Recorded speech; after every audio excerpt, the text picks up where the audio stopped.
देखेंगे प्रिय विद्यार्थियों, ये दो वृत्तों की त्रिज्याएं क्रमशः 8 सेमी 6 सेमी हैं। उस वृत्त की त्रिज्या ज्ञात करो जिसका क्षेत्रफल इन दोनों वृत्तों के क्षेत्रफल के योग के बराबर हो। बहुत इंपॉर्टेंट क्वेश्चन है ये कंपटीशन में भी आता है और ये बोर्ड में भी आ जाता है।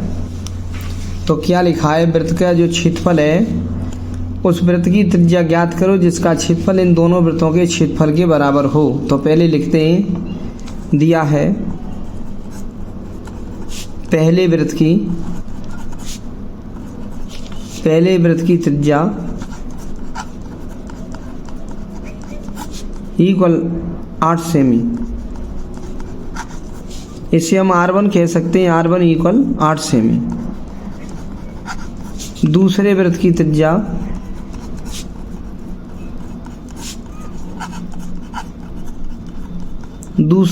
त्रिज्या जैसे R2 कहेंगे वो 6 सेमी है। माना तीसरे वृत्त की त्रिज्या इक्वल R मान ले रहे हैं, वो ज्ञात करनी है। इसकी दिया क्या है, ये दिया है कि पहले वृत्त का क्षेत्रफल और दूसरे वृत्त का क्षेत्रफल इन दोनों की एरिया का योग तुम्हारा इस बड़े वृत्त के क्षेत्रफल के बराबर है तीसरे वृत्त की। इसकी हमने त्रिज्या मान ली R1, इसकी त्रिज्या मान ली R2 और इस बड़े वाले वृत्त की त्रिज्या मान ली R। ये आपको पता लगाना, ये क्षेत्रफल प्लस ये क्षेत्रफल इक्वल इसके। ये आपका ये एरिया है, ये वाली देखो, ये हम ये क्लियर कर दे रहे हैं। ये छाया, ये इसकी एरिया है और ये भी इसकी एरिया है। इन दोनों की ये एरिया मिला के कुल टोटल ये वाली बड़ी एरिया आपको दिखानी, ये करनी है, बराबर कर देनी है। इनके क्षेत्रफल आपस में, ये बड़े वाले का क्षेत्रफल बराबर इन दोनों का क्षेत्रफल एरिया हो जाएगा। तो इसका तो सूत्र होता है पाई R1 स्क्वायर। क्षेत्रफल का सूत्र आपको मालूम होना चाहिए। वृत्त का क्षेत्रफल होता है पाई R स्क्वायर। तो हमने अब क्या किया, क्या दिया है, पहले वृत्त का एरिया प्लस दूसरे वृत्त का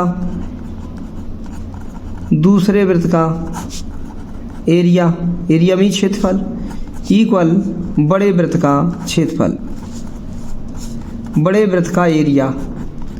ये आपको पता है कि ये सबके इन दोनों के एरिया का योग इक्वल इसके एरिया के बराबर।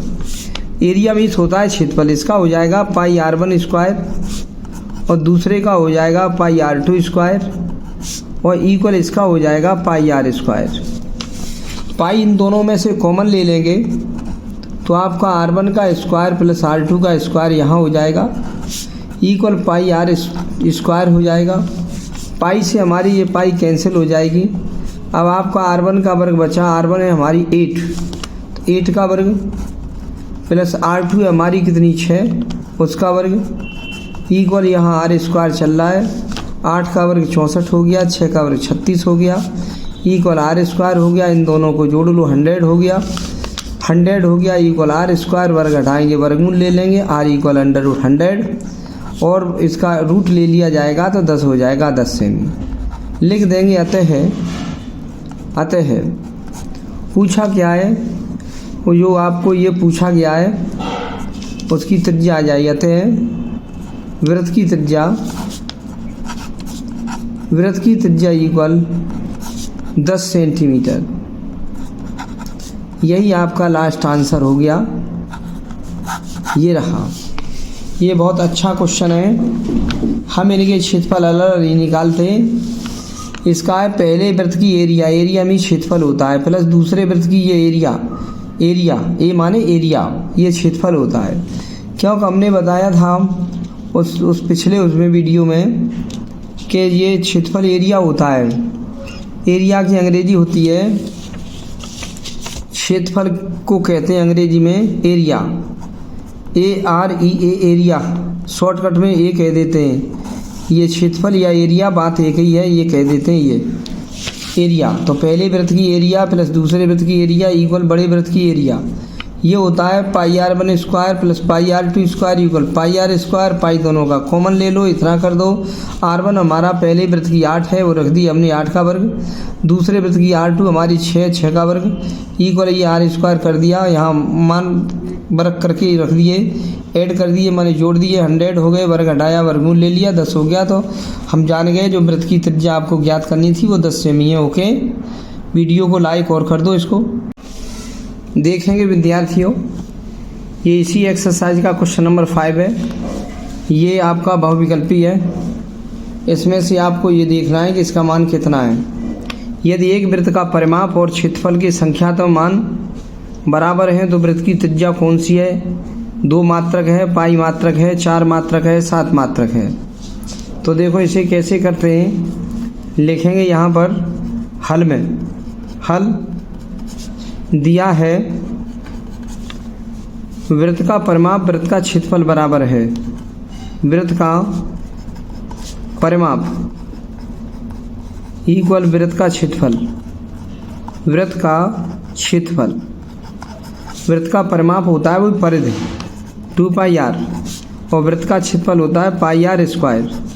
पाई से पाई कैंसिल हो जाएगी, एक आर से पावर चली जाएगी, आर से एक पावर चली जाएगी, तो यहाँ अभी बचा लो 2r, ये रह गया इक्वल आर स्क्वायर। इस r से ये पावर चलेगी तो 2 इक्वल r। हम जान गए, इसलिए वृत्त की त्रिज्या 2 सेमी है, इसलिए वृत्त की त्रिज्या इक्वल 2 सेमी। रेडियस ऐसे कहते हैं त्रिज्या, तो आपका खंड ये पहला पार्ट सही है, ए इक्वल 2 मात्रक। सेमी नहीं लिखेंगे क्योंकि यहाँ सेमी की बात नहीं चल रही है, लिख देंगे हम मात्रक। ऊपर कोई सेमी की बात चलती तो अलग बात थी, तो इसलिए हमारा पार्ट ए बन गया। वो पार्ट ये है 2 मात्रक, उसकी रेडियस या त्रिज्या हमारी 2 मात्रक होगी, ये आंसर हो गया। ये बहुत अच्छे क्वेश्चन हैं, इनको आप सीख लो और थोड़ा देख लिया करो तो क्वेश्चन कुछ तो समझ में आएगा ही। ओके, वीडियो को लाइक और कर दो, देखते क्या हो करो।